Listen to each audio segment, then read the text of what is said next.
Hi friends, ಇವತ್ತಿನ ವಿಡಿಯೋದಲ್ಲಿ ನಾನು ನಿಮಗೆ ಕೊಡ್ತೀನಿ ಜಾಕ್ ಸಿಂಗಲ್ ನೀಡಲು ಮಾಡಲ್ ಬಂದು JK2000 ಕಾಣ್ಬೋದು. JK2000A2 ಇದರಲ್ಲಿ ಯಾವ ಥರ ರೀಸೆಟ್ ಮಾಡೋದು ಮಿಷಿನಲ್ಲಿ ಅಂತ. ಓಕೆ, ಹೊಸಬ್ರೆ ನೋಡ್ತಾರೆ ಬೇಗ ಸಬ್ಸ್ಕ್ರೈಬ್ ಆಗಿ ಹೊಸ ವಿಡಿಯೋಗಳನ್ನ ನಿಮಗೋಸ್ಕರ ಅಪ್ಡೇಟ್ ಮಾಡ್ತೀನಿ. ಕಲಿಯೋರು ಮತ್ತು ತುಂಬ ಯೂಸ್ಫುಲ್ ಆಗುತ್ತೆ. ಓಕೆ, ಬನ್ನಿ ಸ್ಟಾರ್ಟ್ ಮಾಡೋಣ.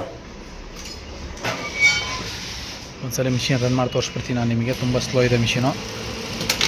ಏನೋ ಪ್ರೋಗ್ರಾಮ್ ಏನು ಚೇಂಜಸ್ ಆಗಿದೆ ಇದೆಲ್ಲ ರೀಸೆಟ್ ಮಾಡೋಕ್ಕೆ. ಓಕೆ, ಮಿಷಿನ್ ಆನಲ್ಲೇ ಇರಬೇಕು, ಯಾವುದೇ ಕಾರಣಕ್ಕೂ ಆಫ್ ಆಗಬಾರ್ದು. ಮಿಷಿನ್ ಆನಲ್ಲೇ ಇಟ್ಕೊಂಡು ರೀಸೆಟ್ ಮಾಡಬೇಕು.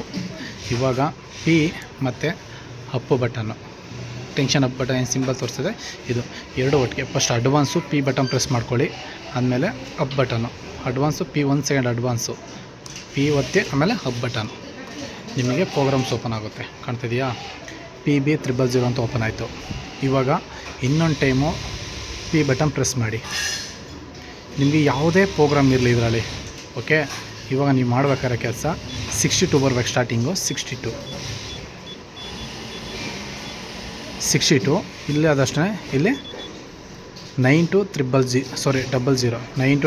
ಸ್ಟಾರ್ಟಿಂಗು 62 ಮೈನಸ್ 9200 ಅಂತ ಬರಬೇಕು. ಇದು ಬಂದಾದಮೇಲೆ ನೋಡಿ ಲೈಟ್ ಆನ್ ಆಗುತ್ತೆ. ಇದು ಪಿ ಬಟನ್ನ ಲಾಂಗ್ ಪ್ರೆಸ್ ಮಾಡಿ, ಒಂದು ಸ್ವಲ್ಪ ಬಿಕ್ಕು. ಇವಾಗ ಬಿಟ್ಬಿಡಿ. ಬಿಟ್ಟಾದಮೇಲೆ ಆಟೋಮೆಟಿಕ್ ರೆಡ್ ಲೈಟ್ ಆನ್ ಆಗುತ್ತೆ ನಿಮಗೆ, ಅಂದರೆ ಮಿಷಿನ್ ರೀಸೆಟ್ ಆಯಿತು. ಓಕೆ, ಇವಾಗ ಆಟೋಮೆಟಿಕ್ ರಫಿಕ್ ಕೂಡ ಆನ್ ಆಗಿದೆ. ಇವಾಗ ಸ್ಪೀಡ್ ಓವ್ ಆಗಿರುತ್ತೆ.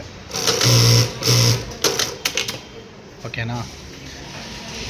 ಯಾವ ಥರ ರೀಸೆಟ್ ಮಾಡೋದು ಅಂತ ಗೊತ್ತಾಗಿದೆ ಅಂದ್ಕೊಳ್ತೀನಿ. ಇಷ್ಟ ಆಗಿದ್ದರೆ ಲೈಕ್ ಮಾಡಿ, ಹೊಸ ನೋಡ್ತಾರೆ ಬೇಗ ಸಬ್ಸ್ಕ್ರೈಬ್ ಆಗಿ, ಹಂಗೆ ಗೊತ್ತಿರೋರ್ಗೂ ಶೇರ್ ಮಾಡಿ, ಅವ್ರಿಗೂ ಯೂಸ್ಫುಲ್ ಆಗಲಿ.